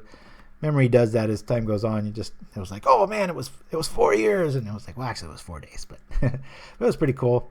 But I was always been very involved in gymnastics especially my younger life, and my boys too, but I couldn't have made it was like the burn decks we faced with Hexproof. It was like, as a gymnast, some obstacle courses, I'm sure if you've watched Ninja Warrior, people that are trained in parkour, the French art, my youngest is into parkour now too. You can get these obscenely biased results where people just think you're Superman, but it's like, no, you don't get it. We train on that like every day, and that's just a common thing that you train your body to do. It's like being amazed at somebody sitting in a chair. It's like if you've never done it before, it might look a little awkward, but for the most part, it's pretty common fare. So back to what I'm talking about, in Camp Pendleton, they wouldn't leave me alone after I went there because the recruiters kept calling me up thinking I was some super soldier just because I got like some really good course record for their obstacle course. And I was a pretty fit guy and everything, but it was like I couldn't have designed a course to be more biased towards what I like to do best. Even of the physical skills, it was just like, are you kidding me? This is like, I designed this thing. But so that was kind of the bad thing about doing well on that thing. I had our phone rang off the hook for a good 5-6 months afterwards, but yeah. Whatever. What you gonna do? Is this old man stories or Pauper MTG channel? Says Filthy Driller. Good point. I'll be quiet. Got pals. I don't know why he quit there. Is he leaving here? All right. So Searing Blaze good. I kind of like Magma Jet still in this one. I think we're just gonna keep it as is. Boink. And Jocko Hops was king, says Killer Tofu. Yes. Oh, you could have been a superhero. No. I think I qualified that plenty, Filthy Driller. It was just, I had tons of... It was, like I said, it was just incredibly biased, just like our Hexproof matchup was against Burn. It's like if you could just slate those up.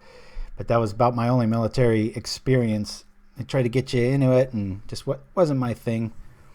Getting up early in the morning. No, thank you. Back in my day, there were no streams to share cool old man stories, says JSig1980. Yeah, I'm not that old. Still in my lower 40s. And it's funny, the more I talk to everybody out there and stuff, I don't feel all that old because it seems like almost everybody's within about 5 years of me. I always think, it's always these kids, but I'm a little worried for Magic, actually, because it does seem like there's almost no turnover to the younger generation. Yikes, this isn't a good hand at all. We'll put this on top. Like it used to be 10, 15 years ago I play, and like every other person, you get chatting with them, and they're in high school or even younger, sometimes around your age. But boy, now it's it's just all us. So I'm just a little worried if maybe the game is very slowly creeping towards the edge as far as like popularity goes. What do you guys think? J6 says, I'm 36, still love telling and listening to stories. Deluxe, seriously? Says Nerd of the Core. Not sure what that means. Magic is so explosive to get into. That's the number one issue for sure. Magic continues to grow. It's just that people don't stop playing. That's a good point, and I hope I'm dead wrong on that, Nerd of the Core, because for me it's like, I don't know, it's just the more and more people I meet, especially since I started Pauperganda, it's like, wow, it's just, they always seem to be within like 5-6 years of me, and it's like, I always assume that I'm this Methuselah old man that's just never stopped playing, but let's see. Someone says my stepson and brothers are all play Pauper. Yes, very cool. I wish I'd get my kids into it. Pauper tends to be invested people on budgets.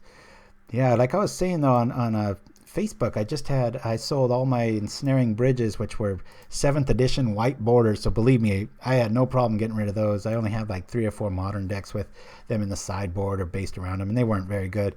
And then what was the other one? Chalice of the Void. And I remember getting those and going, man, these are just going to go up. And I think Ensnaring Bridge definitely has like reprint value. So I sold them to some bot for, it was around 40 ticks each. And God, like I said, I made like 500 just plop. And it's not like I miss them. Even if I play Modern, I don't even run those in that list. And I think those are pretty common to be reprinted. So we're going to drop Searing Blaze here. Make the Mongrel at least eat 2 cards. He probably might want to do that because of the threshold nature of this deck, but props to those post 30 still jamming, says Killer Tofu. What about you, Killer Tofu? How many laps around the supernova have you, or not supernova, this the sun, have you been? 36 here, says Yikon. Thanks for chiming in. I think that's the first time I've heard from you, Yikon. Hope I'm saying that right. Apologies if I'm not. Paul Dyson says, I'll be 40 in June. Back in the day, we took mana burn damage and liked it. Yeah. What was that? I think right before the new rule came out, there was a version of Lantern Control, which just kept giving your opponent mana in Modern. I always thought that was pretty cool. Uh-oh. Brown Scale, double Brown Scale in the house against Burn. This is not going to be pretty. Killer Tofu says, 33. Started playing during Tempest Block.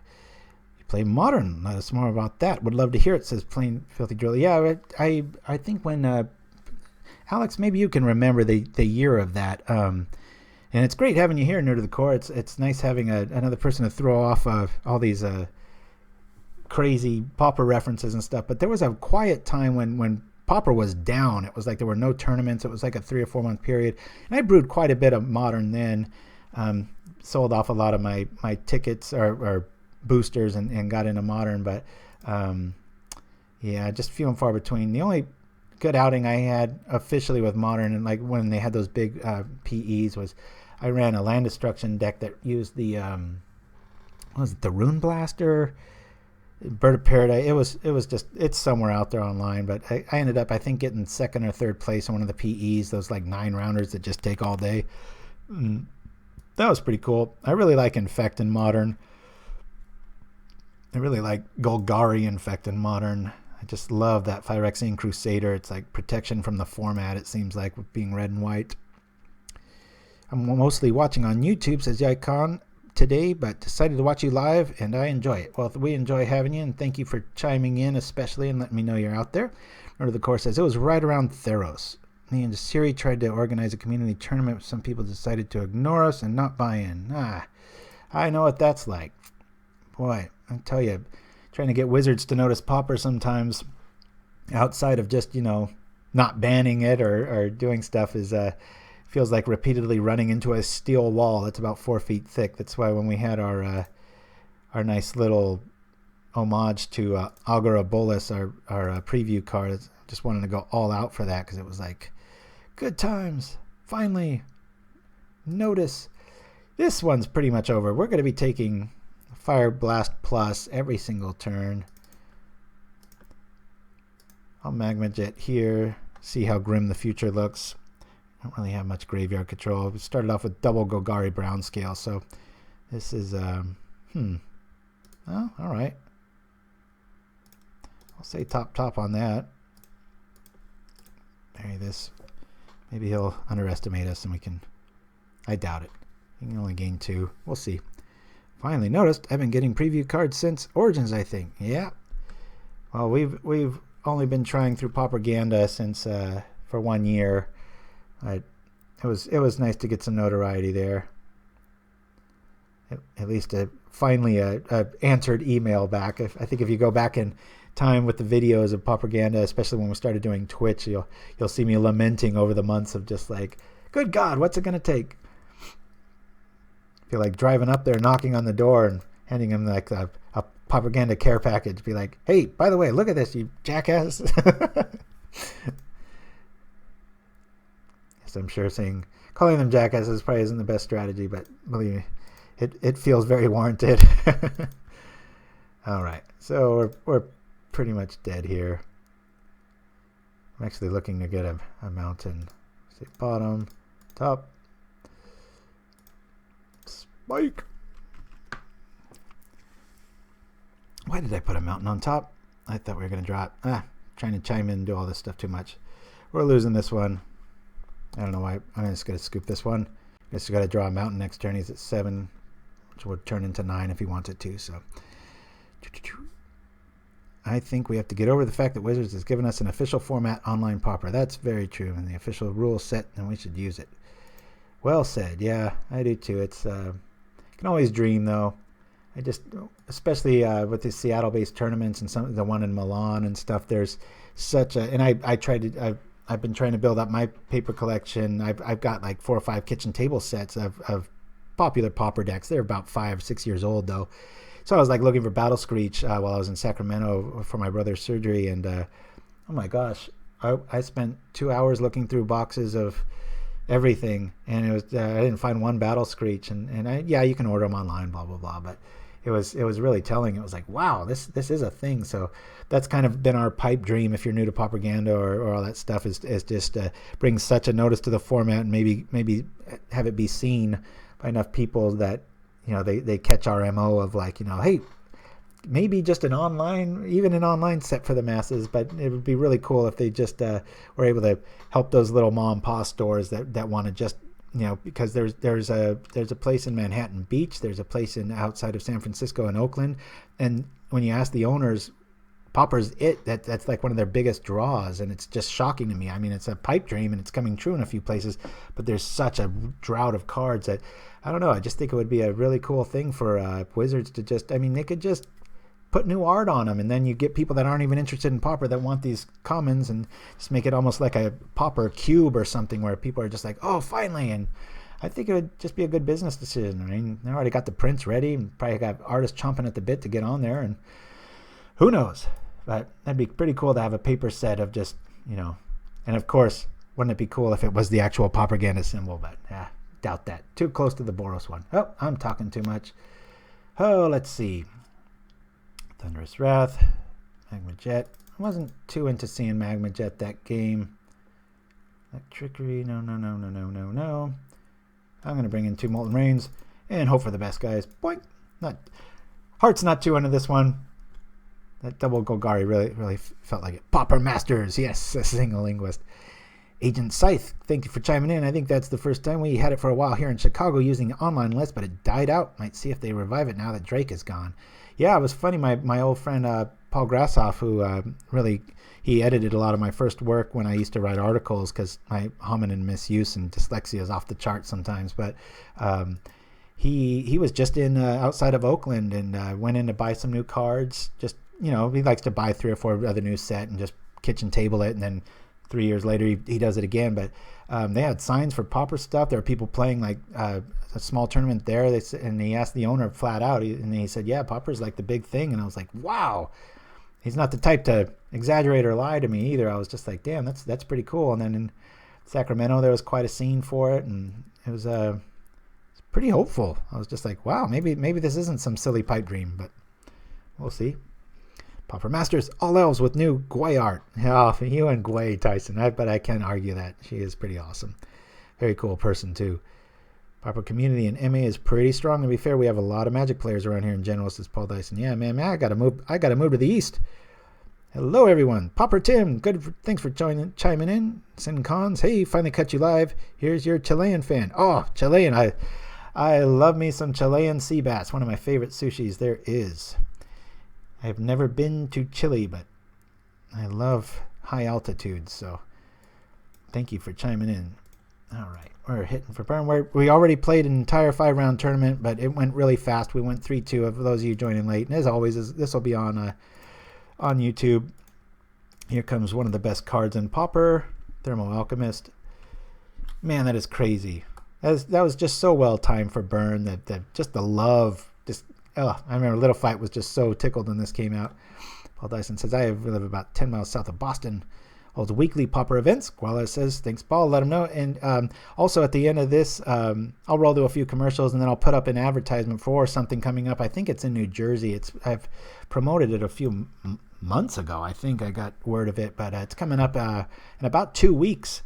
And I know 99.9% of you can't make it, but hey, if you've got a Pauper event in your area, there is no ego here. A lot of times, I'll help somebody out and they're like, geez, thanks. They kind of feel awkward, and it's like, it's not about me, us, whatever. It's about the format. It's, you got to keep this thing rolling.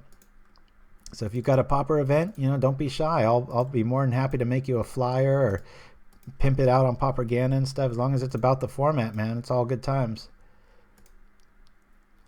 No financial crap attached. I mean, we're Paupers after all, right? That's all there is to it. All right, so this one's feeling a little bit better. I think we're going to pull this one off. But burn, if you don't run against life gain or hexproof or stuff, it can feel pretty awesome, and it's mostly on the back of this dude. This is just, it is really, really becoming a thing. Paul Dyson says, likely to be the first Pauper event in New Jersey. Nerd of the Course says, you work for CSI. Who's that to? And you and I spare time can come up with a Pauper post-it notes, says Pain Driller. Not anymore. I worked there for 4.5 years. Gotcha. I used to work for CBS, but not CSI. Of course, I edited the show a few times. Actually, I just did that last week for one of their new ones. All right. Boom. We'll go like this. We'll hit here. I think the Curse of the Pierced Heart is going to do it. There is an artifact that does Pierced Heart style stuff, if I'm not mistaken. I forget what is the name of that thing. I'm just going to do this because I'm feeling lazy and I can't block a menace card anyway, and I like to F6. But a tablet of something is some sort of, but I've always liked that clock mentality of just 1 damage, 1 damage, 1 damage, and just sit back and kill stuff. And eventually Pauper might get a new style of burn with that, but we shall see. What was I thinking about with, what I was thinking was, it might be cool. I'm not saying this is a thing or it's going to be tier 1 or even tier 2, but I was thinking, I've always liked the card Reclaim. Shiraz, maybe you can bring that up in the gatherer there. But Reclaim with Miracle might be pretty cool. Like a green-red sort of burn deck. I'm not sure if, maybe pull some Rosses in there to warrant the life gain to go grab some lands to trip landfall. Not sure, but I've always liked Reclaim. And I think with Miracle, that might be pretty cool if you're able to just get this train going of just Treacherous Wrath, Treacherous Wrath, Treacherous Wrath. Maybe some fogs behind it. Throwing some Moments pieces in there. Who knows? Maybe it's a new thing. Xenolinguist says, talking paper Pauper, game headquarters in Oklahoma City runs 5. Yeah, and we have promoted that. We have, I think that's Dragon City Games, if I'm not mistaken, Xenolinguist. One of easily our biggest fan, who's actually he's missed 1 or 2 shows lately, is Mike Mann. If he's out there, chime in. But I'm sure he's not there because Mike Mann's always hardcore at chiming in. Here we got but yeah, we did a promo for that store, just same logic, it was had nothing to do with financial gain or that I'm in the area or anything. It's Pauper, so I'm going to promote it. And nobody can stop me, and that's all there is to it.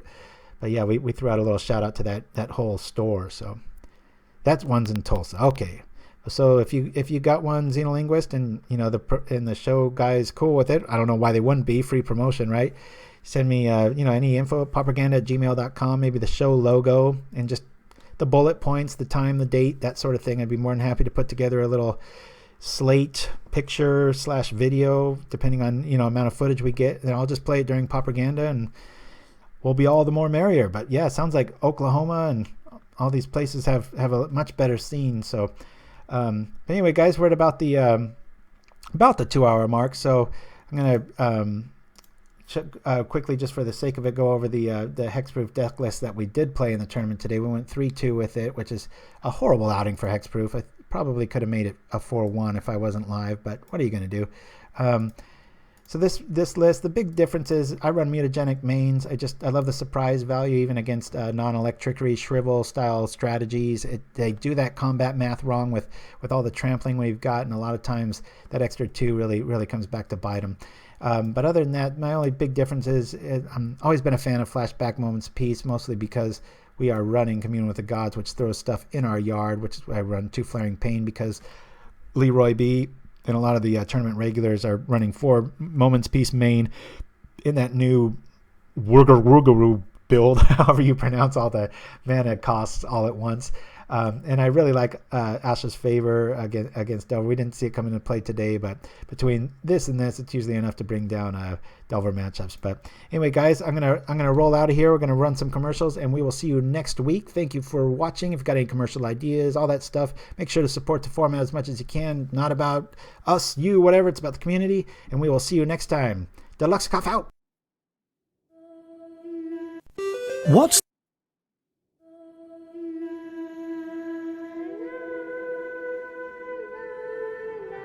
When does a hero's journey begin?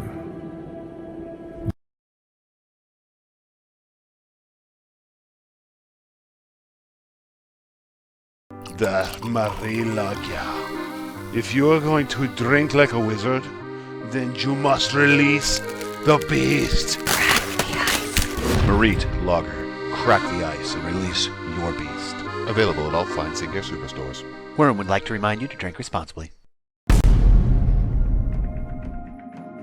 Honey, I just can't get this darn thing clean. Well, Boop, have you tried Nevinrul's Disc and Shine? What's that? Nevinrul Disc and Shine for that apocalyptic clean! Longer lasting shine! Maybe forever! Nevinrul's products available at all Sinclair superstores. Product made Super Sin Evil. Nevinrul's products not responsible for actual apocalypse. Attention Pauperganda Knights! Show your love of all things Papa with our Ultra Deluxe Playmats. And true to our Papa roots, the glorious artwork is 100% free. Trying to give these guys everything they can get to me, that's it. Just send an email to pauperganda@gmail.com with the subject 1, 2, or 3, and we'll send you the playmat file for free. I gotta read it again because my mind is just a piece of shit this morning. All you need to do is visit our friends at inkgaming.com. Order yours today.